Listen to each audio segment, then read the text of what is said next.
இந்த சட்ட முன்வடிவை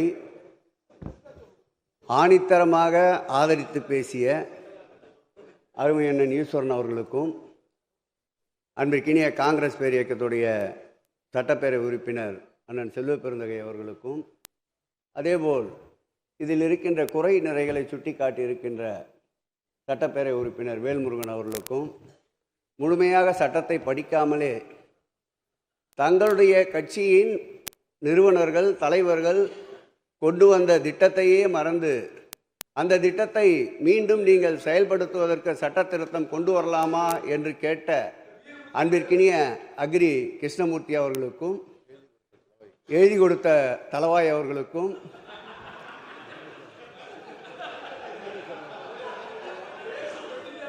இல்லை உட்காருங்க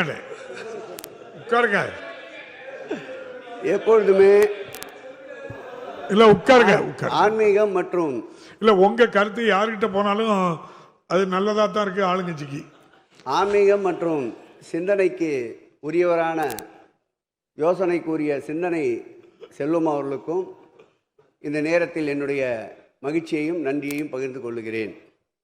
குறிப்பாக காரண விளக்க நோக்கத்தை முழுமையாக நண்பர் அக்ரி கிருஷ்ணமூர்த்தி படித்தாரா என்று தெரியவில்லை. 5 கோடி வரை அறங்காவலருக்கு அனுமதி அளிக்கப்படுகிறது என்று எங்கும் வார்த்தை இடம்பெறவே இல்லை.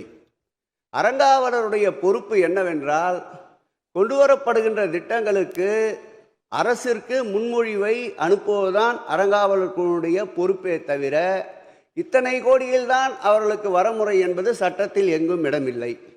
செய்திகளை உடனுக்குடன் தெரிந்து கொள்ள கீழ்கண்ட கேபிள் மற்றும் டிடிஹெச் நெட்வொர்க்குகளில் எம்நாடு செய்தி தொலைக்காட்சியை காணுங்கள். பாதகம் செய்பவரை கண்டால் நாம் பயம் கொள்ளலாகாது பாப்பா. மோதி மிதித்து விடு பாப்பா, அவர் முகத்தில் உமிழ்ந்து விடு பாப்பா. அண்மை செய்திகளை உடனுக்குடன் தெரிந்து கொள்ள இணைந்திருங்கள் எம்நாடு தொலைக்காட்சியுடன்.